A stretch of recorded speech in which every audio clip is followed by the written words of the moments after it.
My son pushed me from our boat 10 miles from shore and told me to say hello to the sharks. He thought it was the perfect crime that the ocean would swallow his secret and leave him a rich man. He didn't know his father. He didn't know what I was capable of.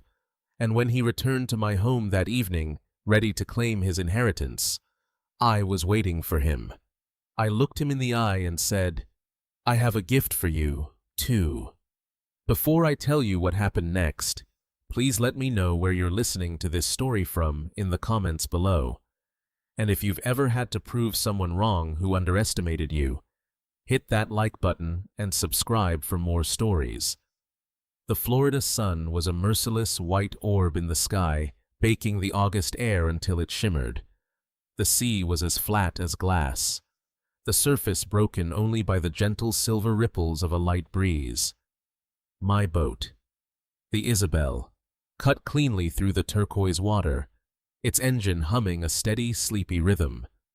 10 miles out from the coast, the land was just a hazy, dark green smudge on the horizon. Out here, there was only the sound of the engine, the distant cry of a gull, and the profound silence of the open ocean. It should have been a perfect day for fishing. I was rigging a new lure, my old but steady fingers working with the practiced efficiency of a lifetime on the water. My son, Mitchell, sat across from me, nursing a half-empty can of beer. He wore a pair of expensive sunglasses that hid the top half of his face, and he was smiling. But his smiles never quite reached his eyes. I'd learned to see the difference years ago. "You sure you don't need more sunscreen, Dad?" he asked, his voice slick with a practiced concern that felt hollow. "The sun is brutal today." "I'm fine," I said, not looking up from my task. "My skin is used to it. Just worried about you." He continued taking a sip of his beer. "You're 71 now. Got to be careful." I gave a slight nod, tying the final knot, and casting my line out into the deep. The soft whir of the reel was a comforting, familiar sound. I didn't want to talk about my age. Age is just a number. What matters is what you've done with your years. And I had done a lot. We sat in silence for a moment. I watched my bright orange bobber dance on the surface. Mitchell was restless, his eyes darting around as if he was searching for something he'd lost. Finally, he couldn't take it anymore. "So, Dad," he began, and I knew exactly what was coming. This was the real reason for our trip. I spoke with those guys from the Vesta group again yesterday. I didn't answer. I just stared at my bobber, wishing a fish would bite and spare me from this conversation. The ocean was not on my side today. "They're really serious about the property, Dad," Mitchell pressed on, his voice now filled with a false enthusiasm. "They made a new offer. The number, it's life-changing. It's enough for all of us to never have to worry about anything ever again. Kendall and the kids would be set for life." I let out a long, slow breath. This again. The talk of money, of the future, of being set for life. The words Mitchell always used to disguise his own bottomless greed. My answer is the same. "Mitchell," I said, my voice quiet but firm. "We're not selling." "But why?" he whined, the sound grating. "It's just an empty lot, and an old house you don't even live there full time. It's just sitting there wasting its potential." I turned to look at him, then, for the first time all morning. I took off my old frayed baseball cap and wiped the sweat from my brow. "It's not just an empty lot, Mitchell. It's where your mother and I built everything from nothing. Every single sea grape tree in that yard was planted by her own 2 hands. That porch is where I asked her to marry me. It isn't some asset for you to put a price tag on." I could see the flash of anger behind his sunglasses. "Mom's been gone for 10 years. Dad, she would want us to be happy. She would want her son and her grandchildren to have a comfortable life. Your mother, I countered, my own voice sharpening, would want us to honor her legacy. She would never trade those memories for a pile of cash from some corporation that wants to bulldoze it all for another soulless resort for the rich. That cash isn't soulless, Mitchell snapped, shooting to his feet and making the boat rock. It's opportunity. It's freedom. You don't get it because you were never ambitious. You were always content with your small, old life. His words were like tiny, sharp knives. Small and old. That's how he saw the life I had built. The life Isabel and I had cherished together. The life of a Marine, a husband, a father. He had reduced it all to those two words. I am content with what I have, I said, turning away to look out at the sea again. That's something you'll never understand. Mitchell, you always want more. Nothing is ever enough for you. A heavy silence fell between us, more suffocating than the Florida heat. I could feel his stare burning into the back of my neck. I knew I had pushed him to his limit. We had the same argument a dozen times over the last 6 months, each one more bitter than the last. But something felt different today. There was a tension in the air so thick you could almost taste it. I decided to end it. I started reeling in my line. That's enough. We're heading back. No, Mitchell said. His voice was cold. I paused, turning back to face him. He had sat down, but his body was rigid. What did you say? I said, we're not going back until you agree to be reasonable, he stated. I let out a short, harsh laugh.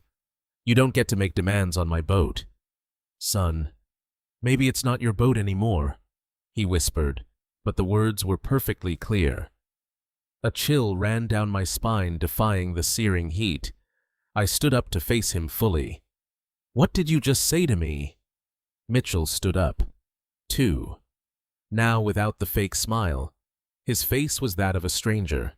Greedy, cruel, and desperate. I said, he repeated, his voice a low snarl, that you are in the way.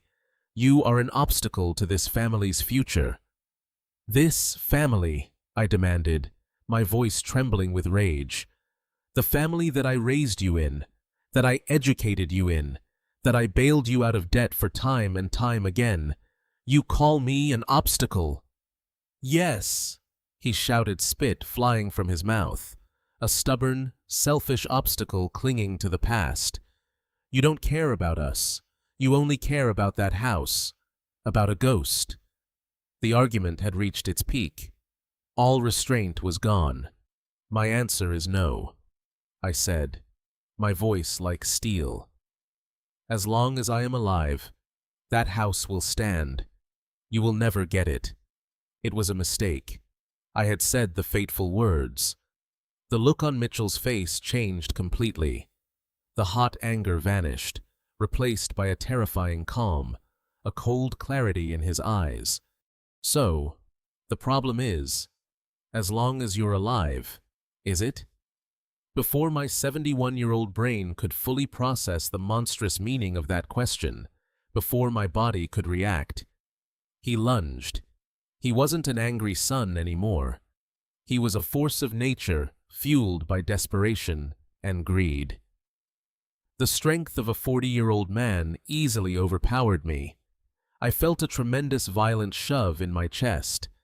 My feet left the deck. The world became a blur of blue sky, sparkling sea, and the blank, emotionless face of my own son. Clear's throat. My world turned upside down. I hit the water with a heavy splash. The shock of the cold and the surprise of the attack forced all the air from my lungs. I surfaced, sputtering and choking, gasping for breath. The salt of the ocean burned my throat. When my vision cleared, I saw Mitchell standing on the boat looking down at me. There was no remorse, no panic, only cold, hard calculation. He didn't even shout. He just said, his voice calm and ghastly, loud enough for me to hear across the few yards of water that separated us, "Say hello to the sharks." Then he turned, walked calmly to the helm, and started the engine. The motor roared to life. The Isabel, the boat named for my beloved wife, turned in a wide arc and began to speed away back toward the shore. I was left behind. All around me was an endless expanse of blue. Above me, the vast, empty sky. Below me, the deep, dark abyss. I watched the boat shrink to a white speck on the massive canvas of the sea until it disappeared completely over the horizon. Then there was only me and the silence of the ocean, 10 miles from shore, alone. The first thing that hit me was the silence. One moment, the world was filled with the roar of a boat engine and the furious shouting of my son. The next, there was nothing. Only the gentle slap of small waves against my body and the whisper of the wind. The engine sound faded from a roar to a buzz, and then it was gone, swallowed by the immense emptiness of the sea. I was treading water, my clothes suddenly feeling impossibly heavy, pulling me down. The cold was a shock, a physical blow that seemed to seep straight into my bones. A stark contrast to the blistering sun that was still beating down on my head and face. I turned in a slow circle, my heart pounding a frantic, terrified rhythm against my ribs. Nothing, in every direction. The horizon, Clear's throat, was a perfect, unbroken line where the brilliant blue of the sky met the deep, dark blue of the ocean. I was the only thing in sight, a single, insignificant speck floating in an endless world of water. The boat was gone. Mitchell was gone. It was a sight so desolate, so utterly final, that my mind struggled to accept it. This couldn't be real. Sons don't do this. They don't look their fathers in the eye and then leave them to die in the middle of the ocean. But the cold water was real. The salty taste in my mouth was real. The burning betrayal in my chest was the most real thing of all. It was a pain far sharper than the cold, a wound deeper than the ocean beneath me.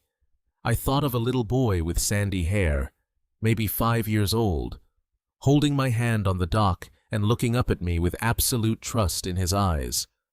"You'll always keep me safe, right, Daddy?" he had asked. I had promised him I would. Where did that boy go? How did he become the monster who had just sped away without a backward glance? A wave of despair, cold and heavy, washed over me.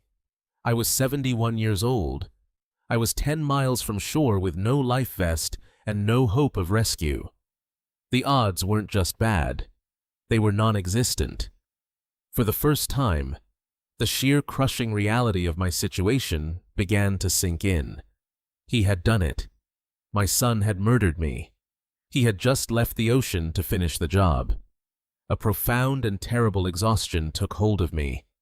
A desire to simply stop kicking, to let the heavy water pull me under, and end the pain. I was alone. Utterly and completely alone.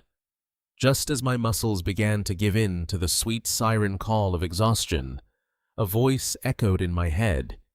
It was a voice I hadn't heard in 50 years, a gravelly roar that could cut through steel.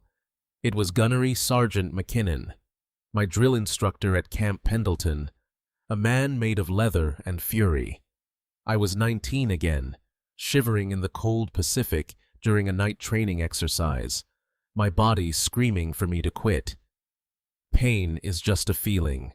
Hayes," he had screamed, his face inches from mine. "Feelings leave. Survival is forever. Now you get your head right, and you fight." That memory, sharp and brutal, was like a jolt of electricity to my soul. The despair didn't vanish, but a wall of iron slammed down in my mind, locking it away in a dark room. There would be time for grief later. There would be time for rage. Right now, there was only time for the mission, and the mission was to live. The first step was to breathe. Panic makes you gasp.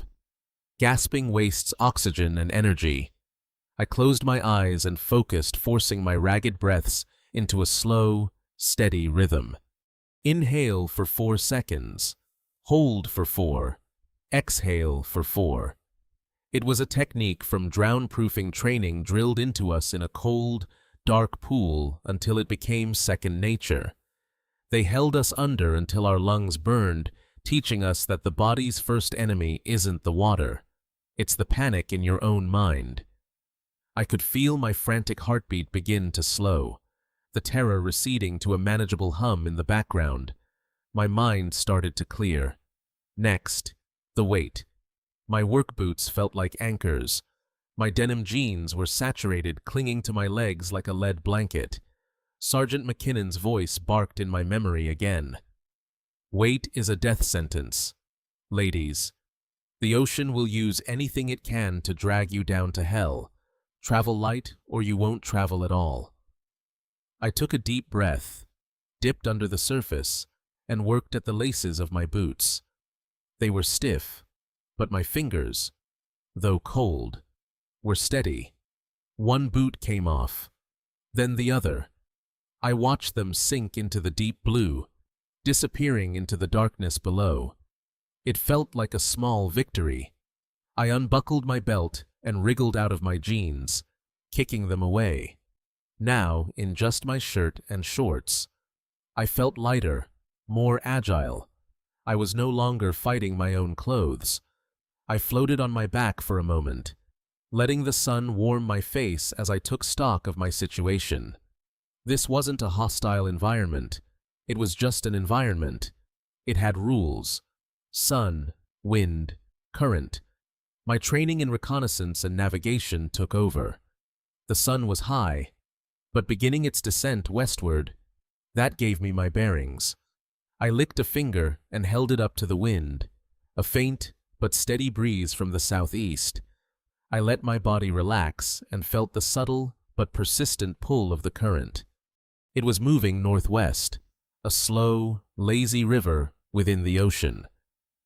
A plan began to form in the cold, logical part of my brain that my training had built. Swimming 10 miles to shore was suicide. But I knew these waters. I had fished them for 40 years. About 5 miles to the northwest was the main shipping channel for vessels coming into the Keys. It was a long shot, a desperate gamble, but it was better than floating here waiting for a shark or for exhaustion to claim me. It was a target. It was a direction. It was hope disguised as a compass heading.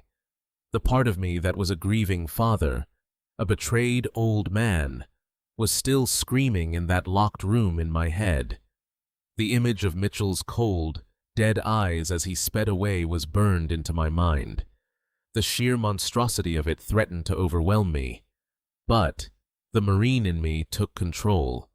In Force Recon, we were taught to compartmentalize.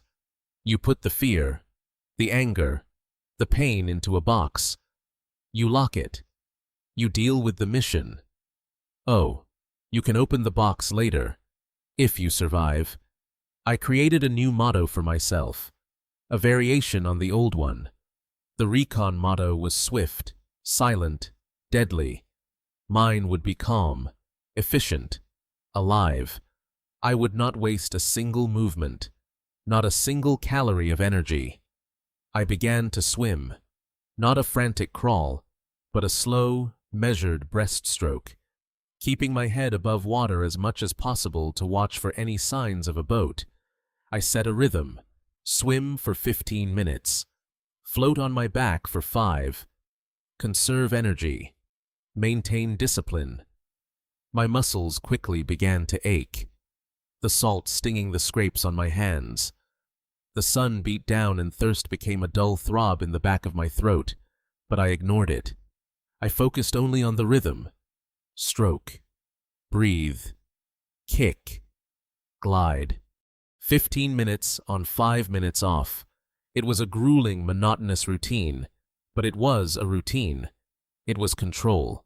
In a world where I had lost all control, This small act of discipline was all I had left. It was the only thing keeping me from becoming just another ghost in the endless blue. I was not a victim waiting to drown. I was a Marine on a mission.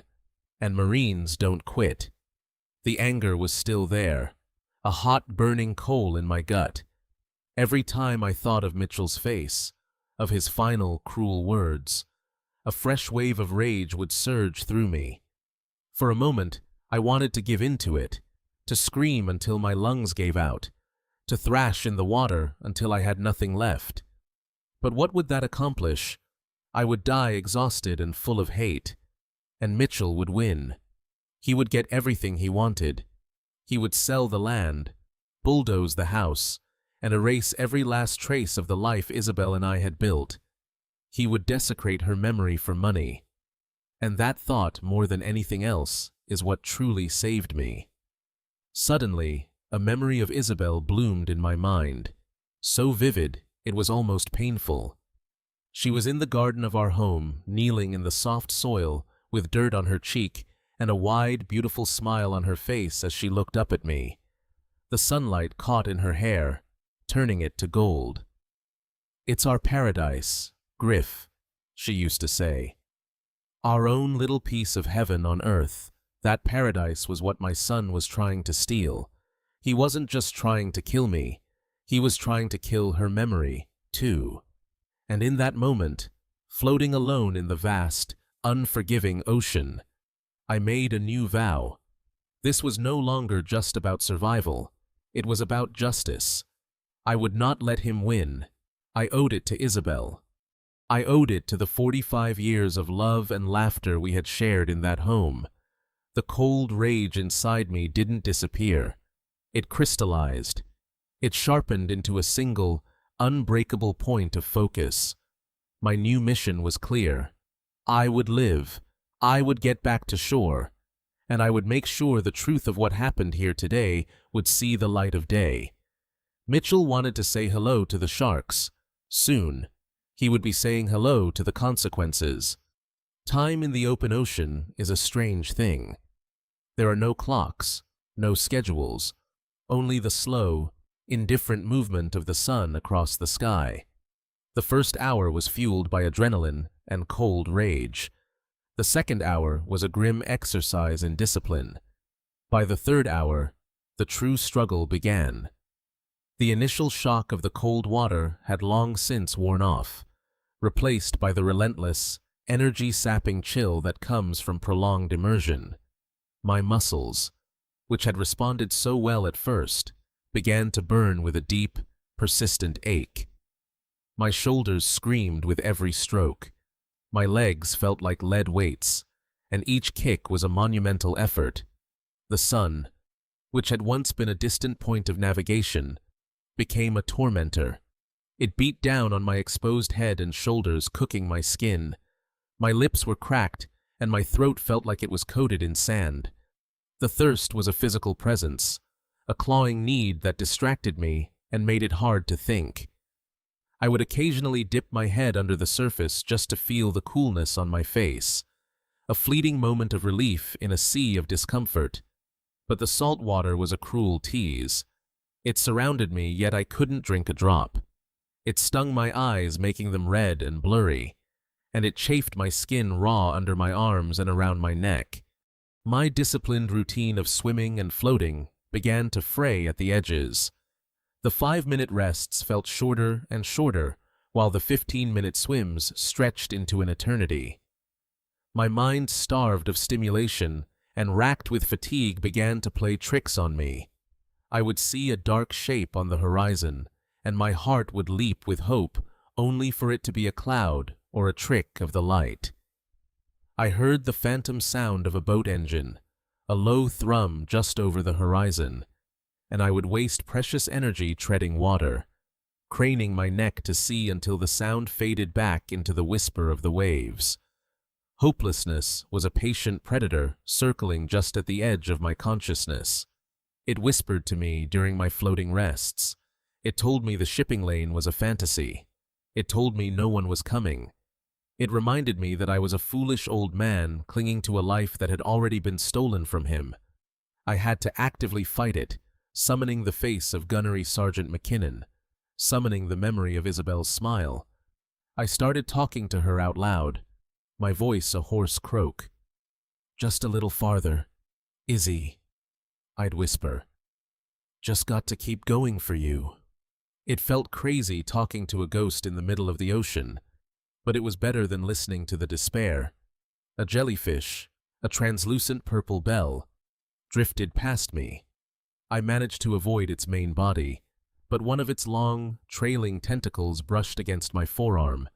The pain was immediate and electric, a fiery lash that made me cry out. My arm lit up with a burning, throbbing agony. Another layer of misery piled onto all the others. The pain broke my concentration, and for a terrifying minute, I flailed, swallowing a mouthful of seawater. I choked, coughed, and fought off a fresh wave of panic. I forced myself to float on my back, breathing deeply, until the worst of the fire in my arm subsided into a dull, angry ache. The encounter left me shaken, a stark reminder that I was not just fighting the distance, but the ocean itself, and everything in it. My strength was failing. Each stroke was harder than the last. The line between consciousness and a hazy, exhausted dream state was beginning to blur. I was losing the battle. My world had shrunk to a cycle of pain and endurance. Stroke, breathe, kick, glide, float, rest, fight, despair, repeat. I don't know how many hours had passed. The sun had begun its long, slow descent toward the western horizon, painting the sky in shades of orange and pink. My body was a single, massive ache. My mind was a foggy haze drifting between memories of Isabel and the droning whispers of surrender. I was done. I had nothing left. I closed my eyes, ready to let the water take me, ready to join her. And that's when I heard it. At first, I was sure it was another hallucination, a low, rhythmic thrumming, like a distant heartbeat. I'd heard it a dozen times before, and each time it had been a phantom, a cruel trick of my exhausted brain. I kept my eyes closed, refusing to fall for it again, but this time it didn't fade. It grew louder, steadier. It was the unmistakable, beautiful sound of a diesel engine. Hope is a violent thing. It slammed into me with the force of a physical blow, jolting me out of my stupor. I forced my eyes open. My vision was blurry, caked with salt. I blinked, trying to clear it, and then I saw it. It wasn't a mirage. It was a boat. A small, rusty fishing trawler, maybe a mile away, chugging along parallel to my position. It was the most beautiful thing I had ever seen. A final, desperate reserve of energy flooded my veins. I lifted a weak arm out of the water and waved my motions clumsy and slow. I tried to shout, but what came out was a dry, ragged croak. "Hey, over here. Help." It was barely a whisper, swallowed by the wind and the waves. The boat kept moving. No, not like this. I wouldn't come this far to fail now. I used every last ounce of my strength to push myself up in the water and wave both arms over my head, a frantic, pleading motion. And then the engine sound changed. The boat slowed. It was turning. It was turning towards me. The next few minutes were a blur. The trawler, whose name I could now see painted on the side. Sea Dog grew larger and larger until it was looming over me. A man with a weathered face, a thick gray beard and kind, worried eyes looked down from the Sid. "Hang on, old-timer," he yelled. A life preserver on a rope splashed down a few feet away. I weakly swam to it, clinging on as he pulled me in. Rough, strong hands grabbed me under the arms and hauled my limp body over the side. I collapsed onto the hard, solid deck. The feeling of something solid beneath me so overwhelming that I almost wept. The fisherman, whose name was Sal, wrapped me in a thick, scratchy blanket, and handed me a bottle of water. I drank greedily the cool liquid, a miracle on my parched throat. "What in God's name happened to you?" Sal asked, his voice a low grumble. Even in my exhausted, half-delirious state, my mind was racing. The truth was a weapon, and it needed to be deployed at the right time. Not now. I needed the element of surprise. I coughed, putting on a show of being dazed and confused. "The engine," I croaked, my voice hoarse. "My boat. The engine stalled. I went to the back to check it. I think a rogue wave hit us. Just knocked me clean overboard." I looked at him, trying to make my eyes look scared and lost. "My son, Mitchell. He was at the helm. He might not have even noticed I was gone. He must be out of his mind with worry. We have to call the Coast Guard." Sal nodded, his expression full of sympathy. The story was plausible. The sea was unpredictable. "We'll call them as soon as we get a signal," he said. "Don't you worry. We'll find your boy." As the boat chugged toward the shore, a new thought, cold and strategic, cut through my pain. I couldn't go back to the main marina. Mitchell would be there putting on his show. There would be authorities, questions. I needed to disappear. "Listen," I said to Sal, leaning forward. "I'm still in shock. The thought of all the chaos at the main dock, all the people. I can't face it. There's an old fishing pier in the next cove over, right? Could you just drop me there? I just need a quiet place to sit, to get my head straight, and make a phone call." Sal looked at me a little puzzled, but then he nodded. He probably thought I was just an old man in shock, not thinking clearly. He didn't know that for the first time in many hours. I was thinking with perfect ice-cold clarity. The rescue wasn't the end of my ordeal. It was the beginning of the war. Sal dropped me at the end of the rickety wooden pier as the last light of day faded from the sky. He gave me a final, concerned look. "You sure you're going to be all right, old-timer?" I nodded, forcing a weak smile. "I'll be fine.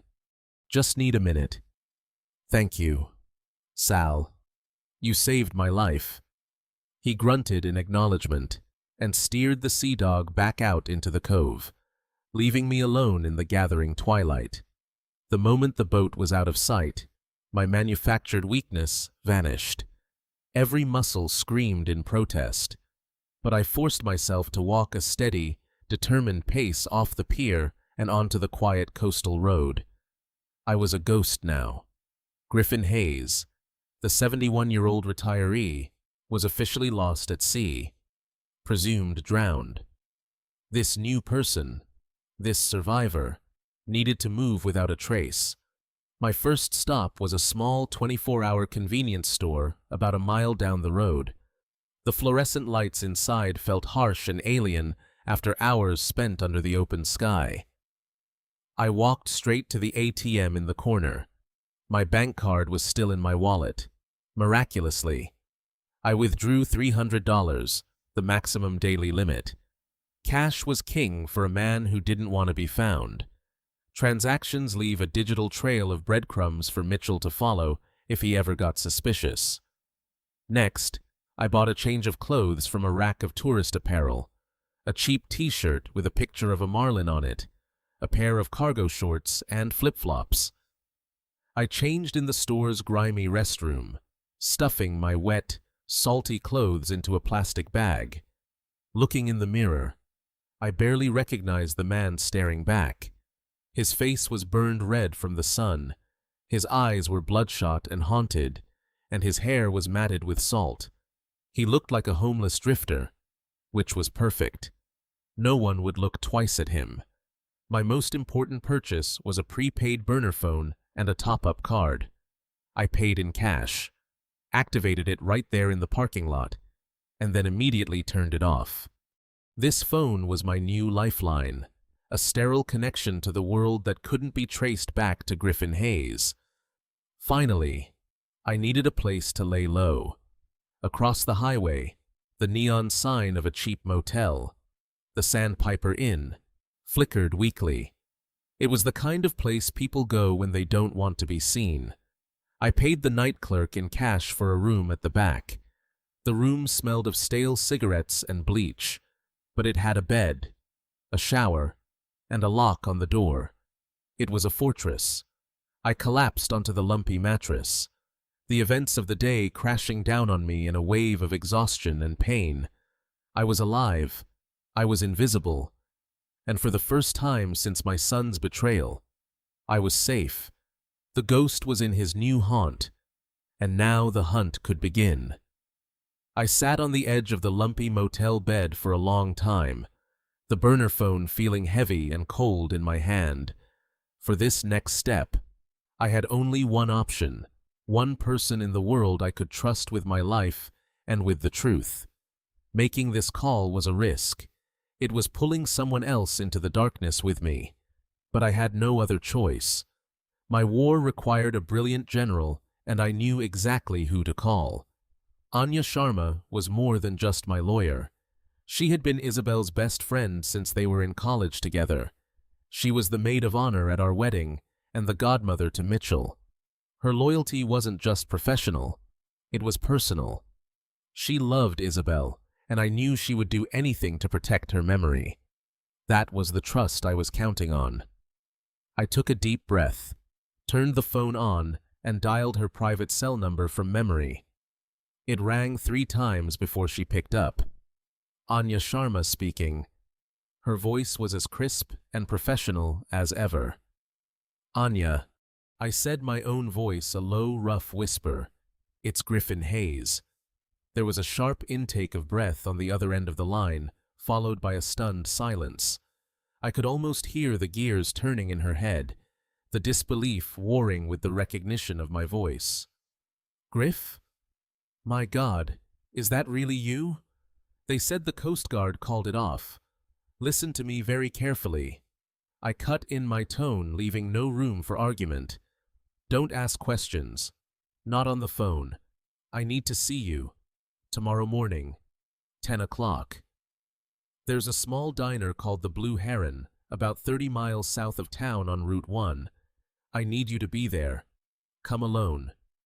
And Anya, tell absolutely no one. Not your staff, not your family. No one. This is a matter of life and death. Another silence. This one shorter, filled with a dawning understanding. When she spoke again, the shock in her voice had been replaced by steel. 10 o'clock. The Blue Heron. I'll be there. Griff. I ended the call without another word and turned the phone off. The first move had been made. Now, I just had to pray it was the right one. The Blue Heron Diner was a relic from another time, a long, narrow building with red vinyl booths and a jukebox in the corner. It smelled of old coffee and frying bacon. I got there 20 minutes early and chose a booth at the very back, one that gave me a clear view of the entrance. I sat with my back to the wall, a habit from my service days that had never left me. The waitress poured me a cup of black coffee, and I wrapped my hands around the warm ceramic mug, watching the steam rise.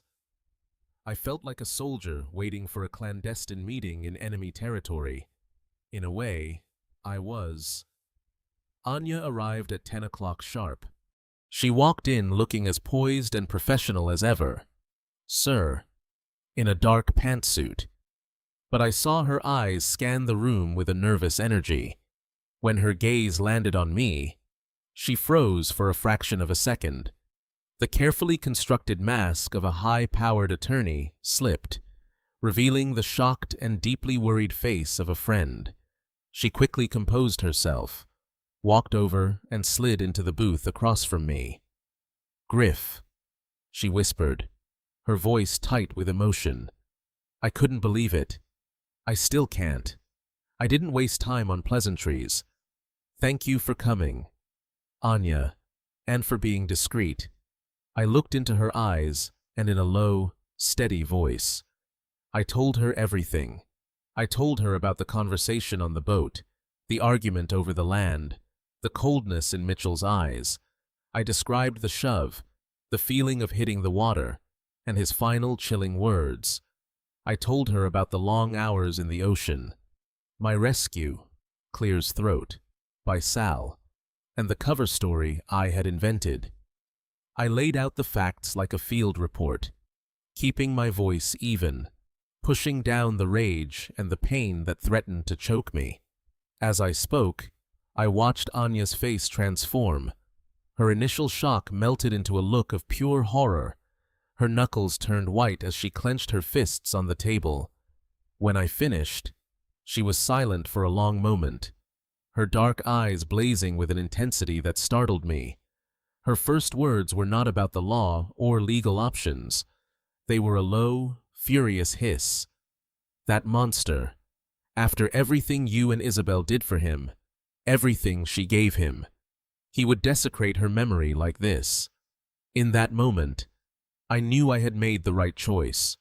This wasn't just a case for her. It was personal. She was not just my lawyer. She was Isabel's avenger. Then, like a switch being flipped, her personal fury was channeled into a lethal professional focus. She leaned forward, her voice dropping even lower. Okay, Griff. We are going to dismantle him. We are going to take him apart, piece by piece, legally and completely. But we have to be smart. We have to be disciplined. She began firing off questions. Does Sal know the truth? No, I replied. He thinks it was an accident. Good. And no one else saw you come ashore? No one. Excellent. She said, a grim satisfaction in her tone. Your new job, Griff, is to remain a ghost. You don't exist. Let Mitchell think he's won. Let him get comfortable. Let him get arrogant. Arrogant people make mistakes. She continued, laying out the first steps of our counterattack. I'm going back to my office, and I'm going to pull every document related to your estate. The will, the power of attorney, everything. I'm especially interested in the irrevocable trust you and Isabel set up years ago. If I remember correctly, there's some very specific language in there about protecting the estate from harm. While you stay hidden, I will start digging. I'll look into his finances, his business partners, everything. We need to know exactly what kind of hole he's in. She looked me dead in the eye, her expression a mixture of grief and absolute determination. He thinks he threw you to the sharks. Griff. He has no idea he just threw himself into the water with something far more dangerous. He's about to find out what happens when you threaten the legacy of Isabel Hayes. While Anya and I were plotting a war over lukewarm coffee in a roadside diner, my son was starring in a grand one-man play. I learned the details later. Of course, pieced together from the official Coast Guard report and the accounts of people who were unfortunate enough to witness his masterful performance. He had apparently driven the boat, the Isabel, back to the main marina at full throttle. He didn't just dock. He crashed into the pier, a calculated bit of chaos to draw immediate attention. He leaped onto the dock before the boat was even tied, his face a mask of frantic despair. He was screaming before anyone could even ask what was wrong. Help! Somebody help! It's my dad. He's in the water. People came running. The harbor master, other boat owners, tourists. Mitchell collapsed onto his knees on the wooden planks of the dock, holding his head in his hands, his body racked with fake theatrical sobs. He told them a story between gasps for air, a story of a beautiful day turned into a nightmare.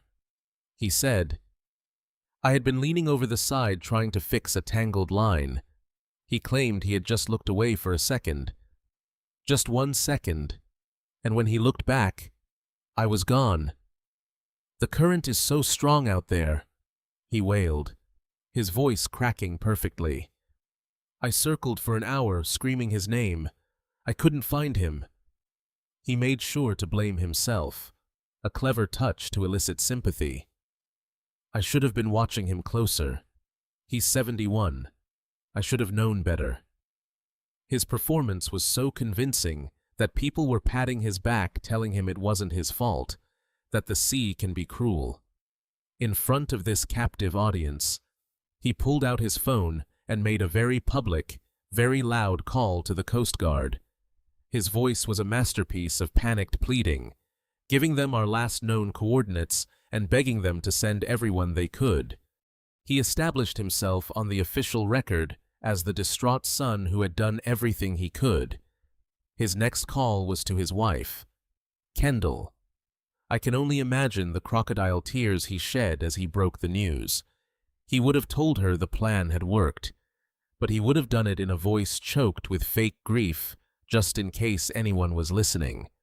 For the next few days, as the Coast Guard helicopters flew their search patterns and the cutters crisscrossed the ocean, Mitchell was the very picture of a grieving son. He spent hours at the marina staring out at the horizon with a haunted look. He spoke to a local news reporter, his voice thick with emotion, as he talked about what a wonderful father and pillar of the community I had been. He praised my service in the Marines and begged anyone with a boat to keep an eye out. He was building his alibi not with lies, but with a performance so audacious, so complete, that no one would ever think to question it. He was already burying me, and he was making sure he looked like the perfect heartbroken son while he did it. 3 days later, the burner phone buzzed against the rickety nightstand. I picked it up on the first ring.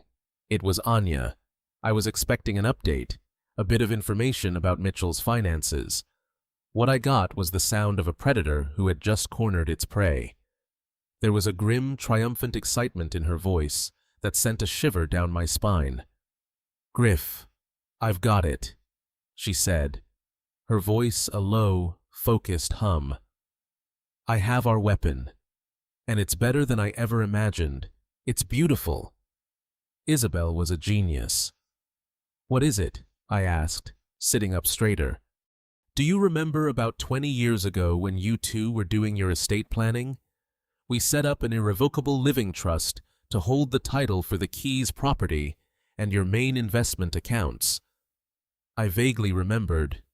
It was a blur of legal documents and confusing terminology. Isabel had been the one who insisted on it. She had a cousin who had lost his family home to a frivolous lawsuit, and she had become obsessed with protecting our legacy. "I remember," I said. "It was to protect the house, to make sure it always stayed in the family." "Exactly," Anya said, and I could almost hear her smiling. "It was to protect it from outside threats, creditors, lawsuits. But Isabel, bless her forward-thinking soul, insisted we add language to protect it from inside threats. 2. She was worried that after you were both gone, one of the grandchildren might try to force a sale. She wanted to make sure the property was ironclad." Anya took a breath, and I could sense she was getting to the kill shot. "The trust designates you as the sole trustee for your lifetime. You have complete control. Mitchell is listed as the primary beneficiary upon your death. He thinks that by getting rid of you, he automatically gets everything. But he's wrong. He's a beneficiary. Griff, not an owner. And his inheritance comes with terms and conditions. Very, very specific ones." I held my breath, waiting. "In the trust documents," Anya continued, her voice dropping to a conspiratorial whisper, "Isabel had me draft one of the most aggressive in terrorem clauses I have ever seen. Do you know what that is?" "A terror clause," I asked. "That's what the Latin means. Most people call it a no-contest clause. Essentially, it's a legal booby trap. It's a provision in a will or a trust that states if a beneficiary challenges the terms, they are automatically disinherited. It's designed to discourage greedy relatives from suing the estate. But Isabel had us take it a step further.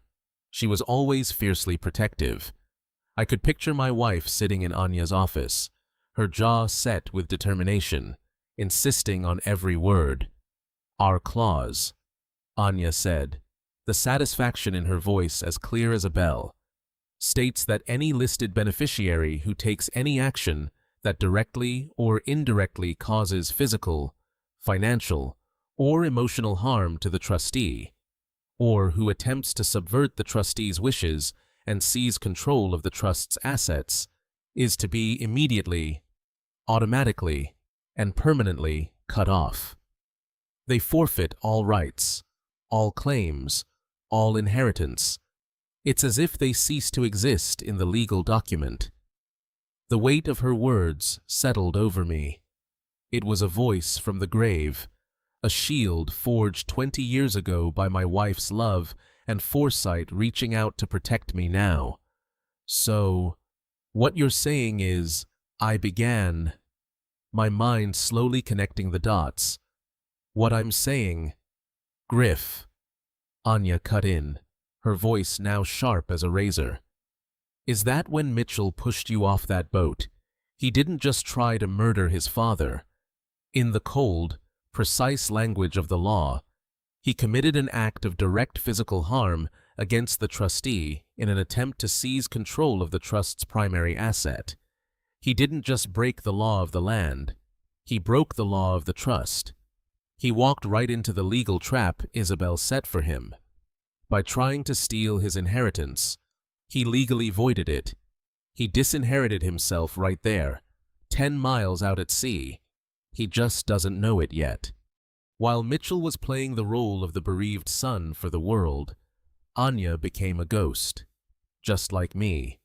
She moved through the digital world with the quiet efficiency of a shark, and my cheap burner phone became the drop point for her findings. Each night, a new text would arrive, another piece of the ugly puzzle that was my son's life. I would sit in that dim, stale motel room and watch the truth unfold. The first texts were about his credit. Anya sent screenshots of his credit report, which was a sea of red flags. He had 6 different high-interest credit cards, all of them maxed out. The balances were staggering. Tens of thousands of dollars spent on fancy dinners, designer clothes for Kendall, and expensive resorts. He was living a life funded entirely by debt, a house of cards waiting for the slightest breeze to knock it down. Then came the investment. Anya discovered that 3 months ago, Mitchell had sunk nearly all of his and Kendall's savings, over $100,000 into a risky tech startup. A week before he took me fishing, that startup had declared bankruptcy. The money was gone. All of it. He had been financially wiped out and hadn't told anyone. He was smiling and buying rounds of drinks for his friends while his financial world was burning to the ground. That explained the desperation, but it didn't explain the true darkness.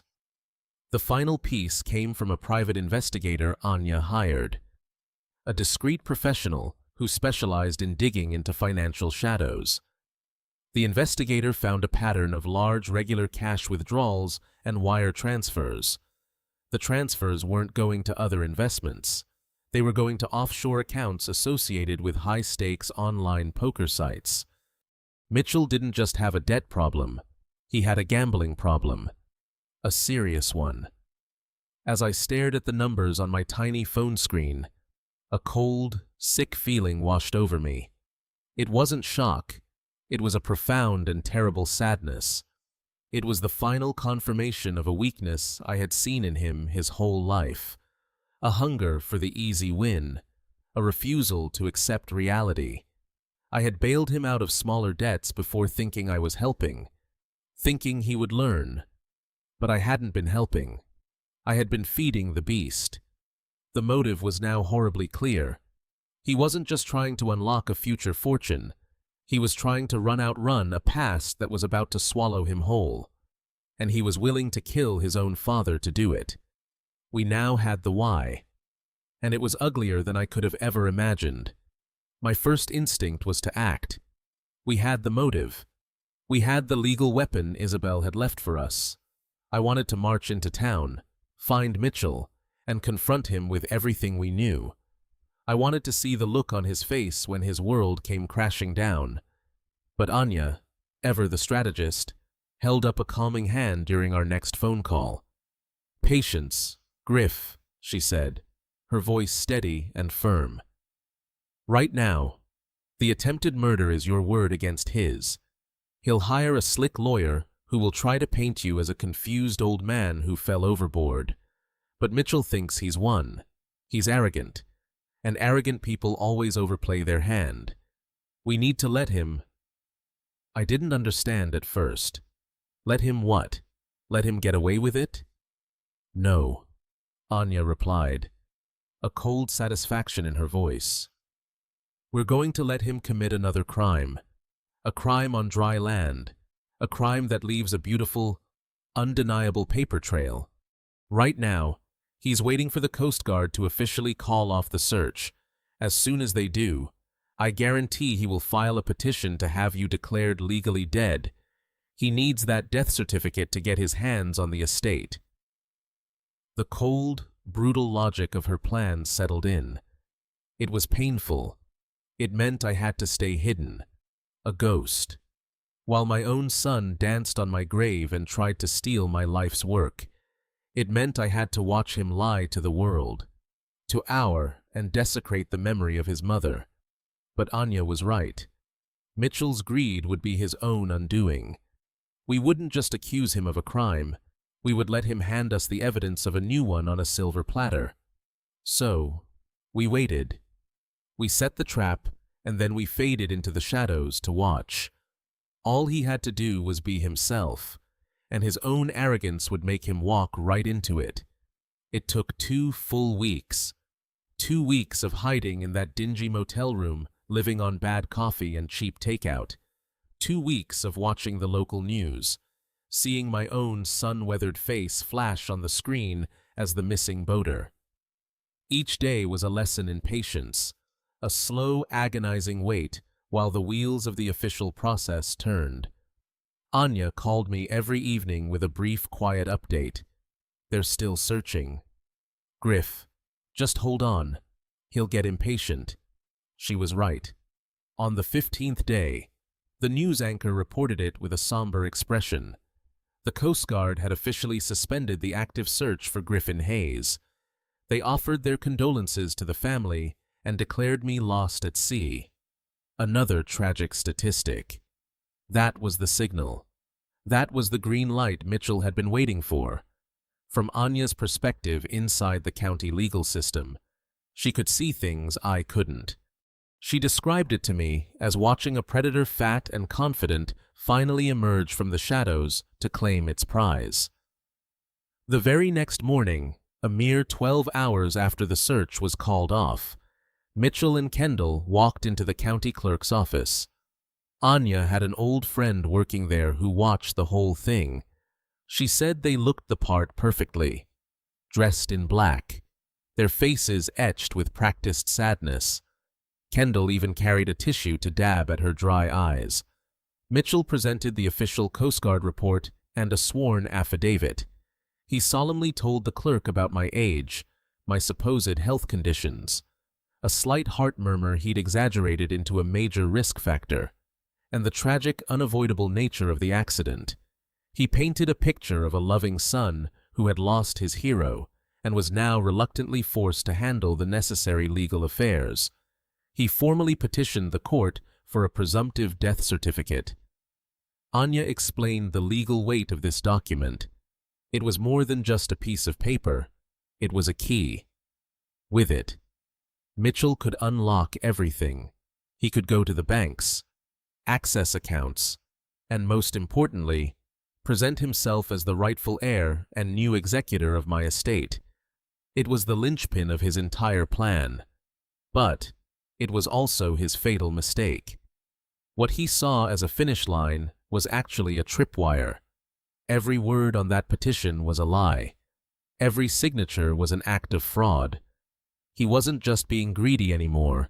He was now committing a felony, a serious prosecutable offense against the state. He was creating a document trail, a series of official lies that could be easily disproven the moment I decided to stop being a ghost.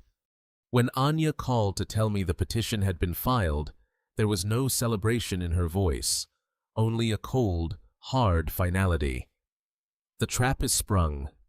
Griff," she said. "He's done it. He's officially lied to a court of law. We have him now. We have him on fraud on top of everything else." I felt a profound, aching sadness. My son, my own flesh and blood, was so lost, so consumed by his demons, that he was willing to sign a legal document declaring me dead while I was still breathing, all for the sake of money. The waiting was over. Now it was time to prepare for the reckoning. A little over a month after I was left for dead, my son threw a party in my house. It wasn't a loud, boisterous party, but a quiet, self-congratulatory celebration of a victory he believed he had won. Anya's investigator had a contact, a caterer working the event, who told us everything. The he described was one of profound desecration. Mitchell and Kendall were hosting two other people in the living room, the one overlooking the sea, where Isabel had arranged the furniture just so. A sleek modern architect in a black turtleneck was there, along with a woman in a sharp business suit from the Vesta Development Group.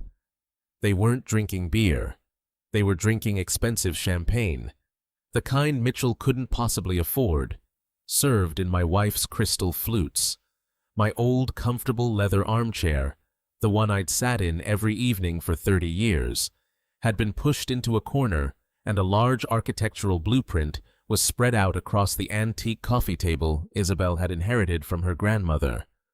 Kendall, dressed in a tight black dress, was laughing a high, brittle sound that didn't belong within those walls. She pointed at a section of the blueprint. "And the infinity pool will go right here," she said. "The view will be absolutely spectacular once we get rid of all these overgrown sea grape trees. The trees my wife had planted and nurtured with her own hands." Mitchell, looking confident and relaxed in a ridiculously expensive cashmere sweater, had his arm draped casually around Kendall's shoulders.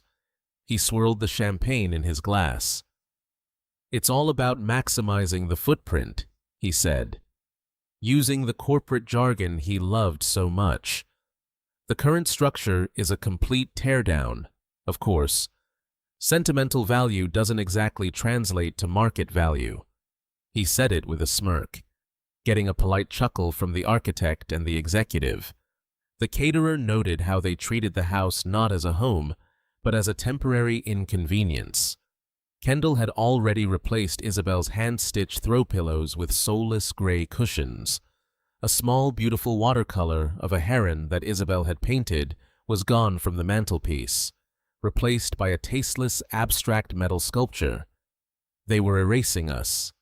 They were scrubbing away our lives, our love, our history, before the ink on my death certificate was even dry. The woman from Vesta raised her glass. "Well, here's to a smooth transition," she said, her smile all business. "We're very excited about the Maxwell-Vesta partnership. This property is the crown jewel of our new resort."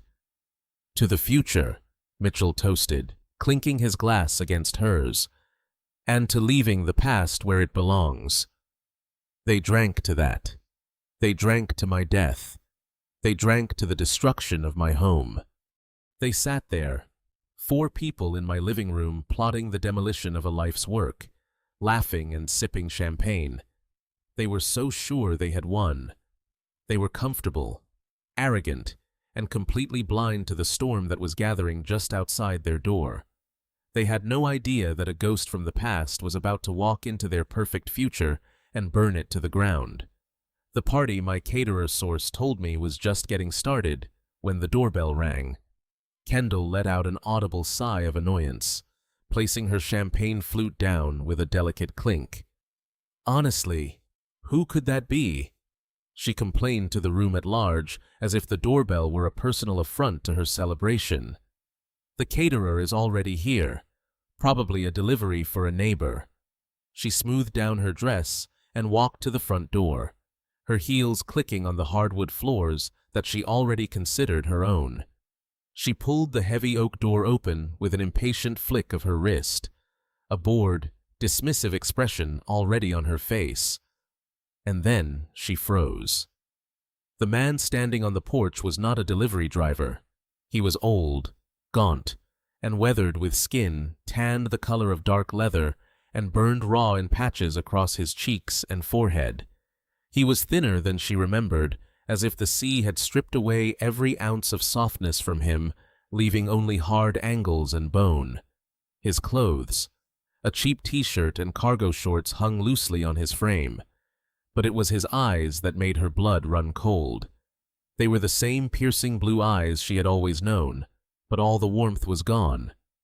They were flat, cold and ancient, like chips of glacial ice. They looked at her and right through her with an expression of absolute final judgment. For a full second, her brain simply refused to process the information. It was an impossibility. A ghost on the doorstep in the late afternoon sun. Her painted smile faltered, twitching at the corners. The color drained from her face, leaving her foundation looking like a pale, chalky mask. The champagne flute she was still holding slipped from her nerveless fingers and shattered on the stone porch, the sound unnaturally loud in the sudden silence. "What is it, honey?" Mitchell called out from the living room, his voice syrupy with champagne and self-satisfaction. "Tell them to leave it on the porch." Kendall didn't answer. She couldn't. She just stood there, her mouth slightly agape. A small, strangled gasp caught in her throat. Mitchell let out an exasperated sigh and got up from the couch. "Honestly, the incompetence," he muttered, walking toward the entryway. He came up behind Kendall, putting a hand on her shoulder. "What's the problem?" He asked, his gaze following hers to the man on the porch. The first emotion on Mitchell's face was simple irritation, then a flicker of confusion. Who was this old vagrant? Then came the recognition. It was a slow-motion tidal wave of horror that washed over his features, erasing a month of arrogance and triumph in a single devastating moment. His jaw went slack. The confident, relaxed posture he'd been holding all afternoon collapsed as if his strings had been cut. His face, which had been flushed with alcohol and success, turned a ghastly, sallow white. His eyes widened, not just in shock, but in a kind of primal, superstitious terror. He was looking at a dead man. He was looking at the impossible. "No." He whispered the word, barely audible. He shook his head slightly, as if trying to clear a terrible mirage. It can't be." I said nothing.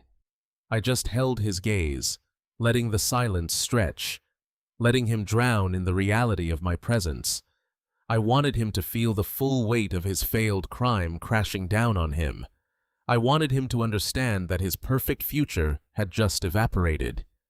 "Cha-cha," he stammered, his voice the reedy, terrified squeak of a child caught in a monstrous lie.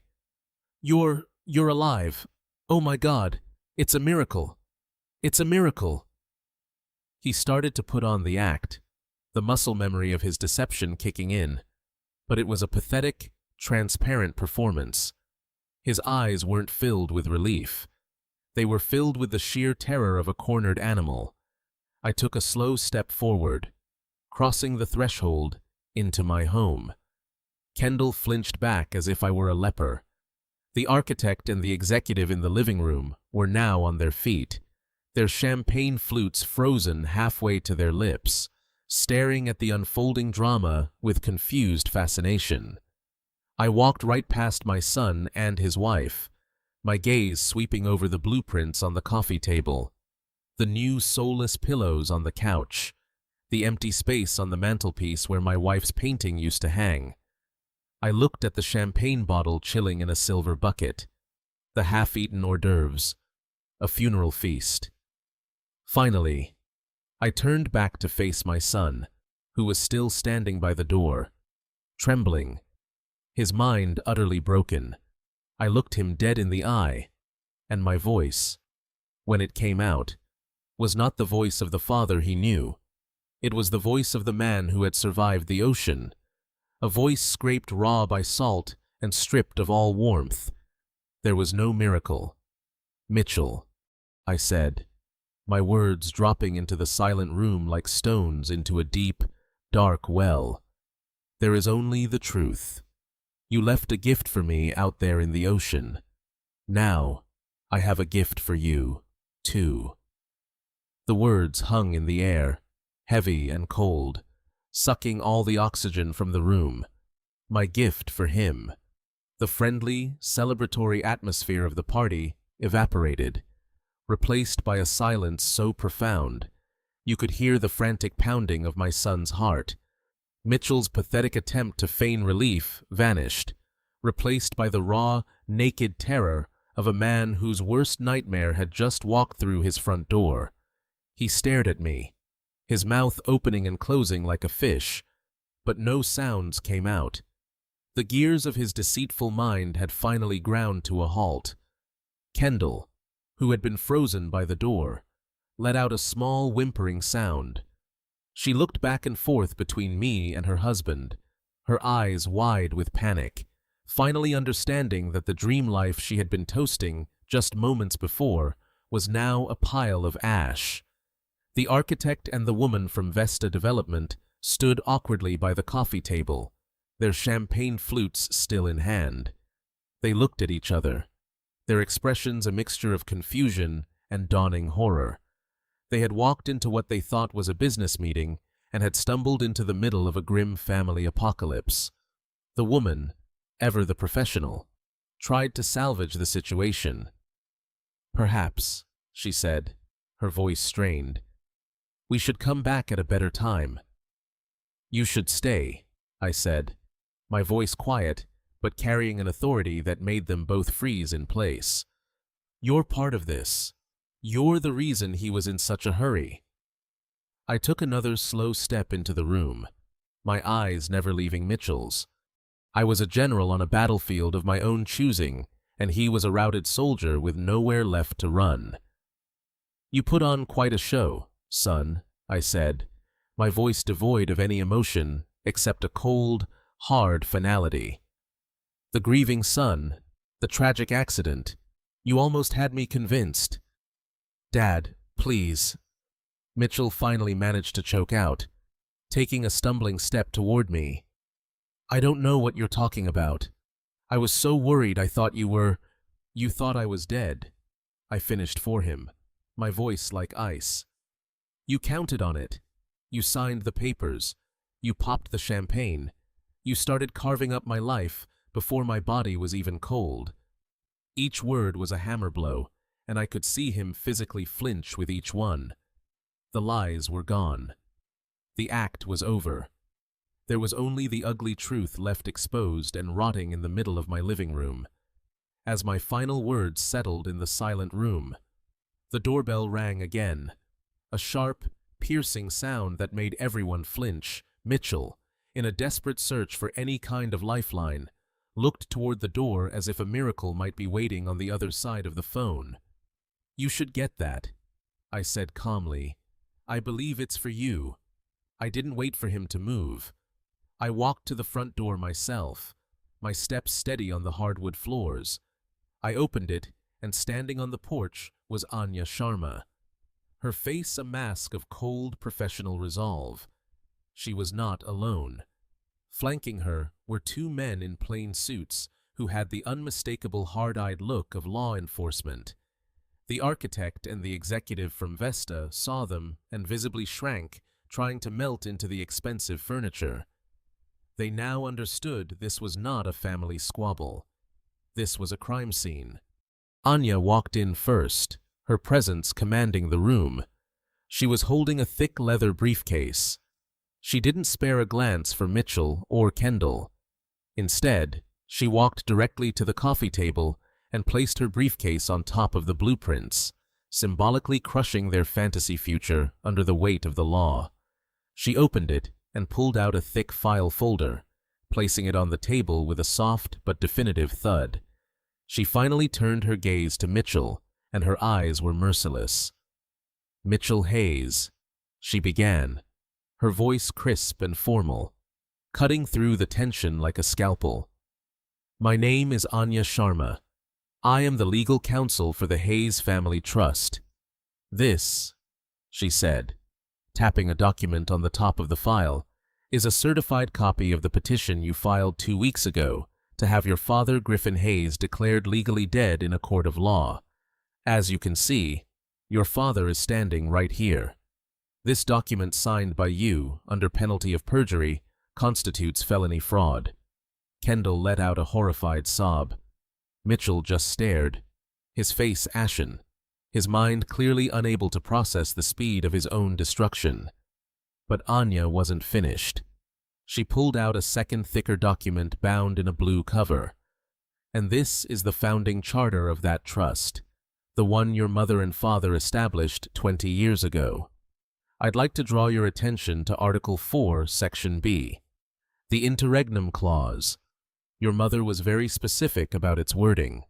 It states, and I quote, 'Should any beneficiary engage in any action that causes direct physical harm to the trustee in an attempt to subvert the trustee's authority or seize control of the trust's assets, that beneficiary's rights and claims to any and all inheritance shall be immediately and permanently nullified.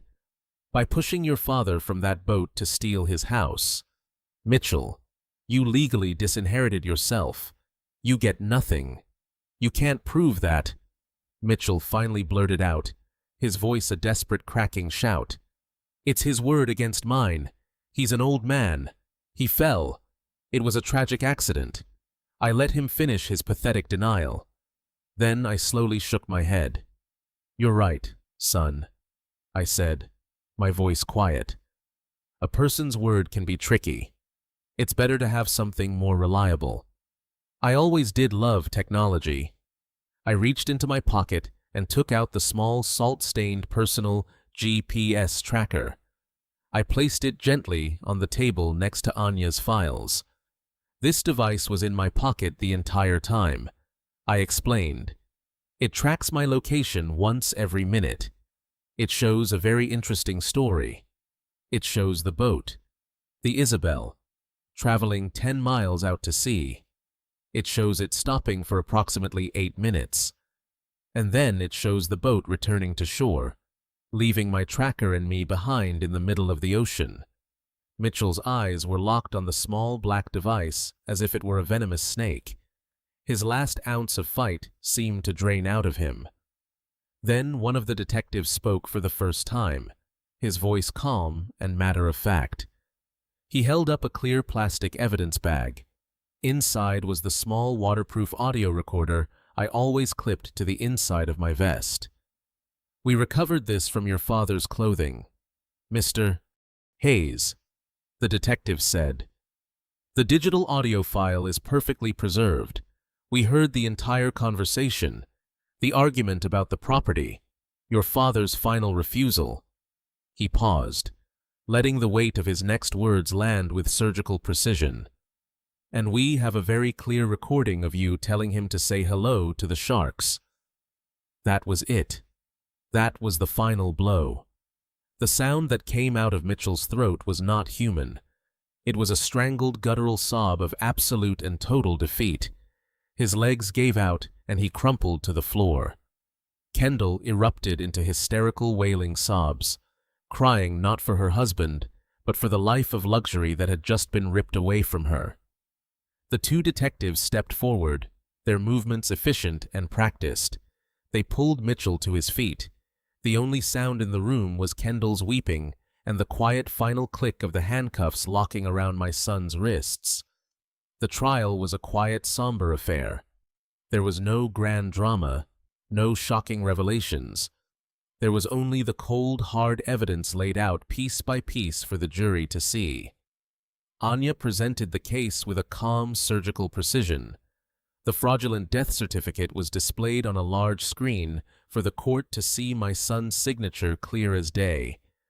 The GPS data from my tracker was shown as an animated map, a digital recreation of my boat's lonely journey back to shore without me.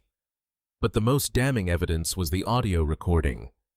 Anya played it in the silent courtroom, the sound of my son's voice, clear and cold, telling me to say hello to the sharks, echoed off the wooden walls.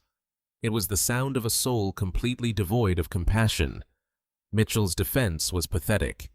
His lawyer tried to argue that it was a misunderstanding, a joke gone horribly wrong. But there is no way to misunderstand the sound of a boat engine speeding away. There is no way to misinterpret the weeks of lies that followed. The jury was out for less than an hour. Mitchell was found guilty on all counts: attempted murder, felony fraud. He was sentenced to 25 years in a state penitentiary. Kendall, found guilty of conspiracy to commit fraud, received a lighter sentence of 3 years. I did not attend the sentencing. There was no victory in watching my son's life end. There was only a profound, bottomless tragedy. He had built his own prison long before the judge handed down the sentence. In the months that followed, Anya and I worked to rebuild. The first step was to formally restructure the Hayes family trust. With the stroke of a pen, Mitchell's and Kendall's names were permanently removed as beneficiaries. They were legally erased from the legacy they had tried to steal through murder. The question then was what to do with the future of the estate. The idea of leaving it to anyone else felt wrong, tainted by what had happened. The wealth that had so corrupted my son needed to be repurposed, to be turned into something that honored the woman whose love was its true source. So, we created the Isabel Hayes Foundation. It became the new and sole beneficiary of the trust. Its mission was twofold. A portion of the funds would go to support the families of Marine veterans, a nod to the discipline and brotherhood that had saved my life. The other portion would be dedicated to marine conservation programs in the Florida Keys, a way of giving back to the ocean that had tested me, but had ultimately spared me. The house, the land, the money. It was no longer an inheritance to be fought over. It was now a tool for good, a living monument to my wife's generous spirit. Her legacy would now be one of charity and preservation, a final beautiful triumph over the greed that had tried to extinguish it.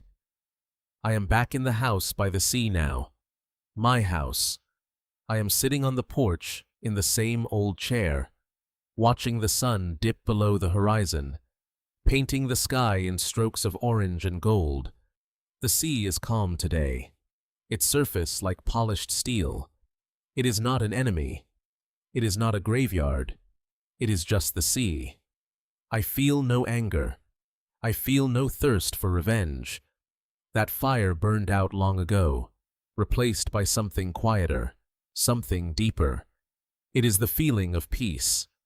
The peace that comes from doing the right thing, no matter how hard.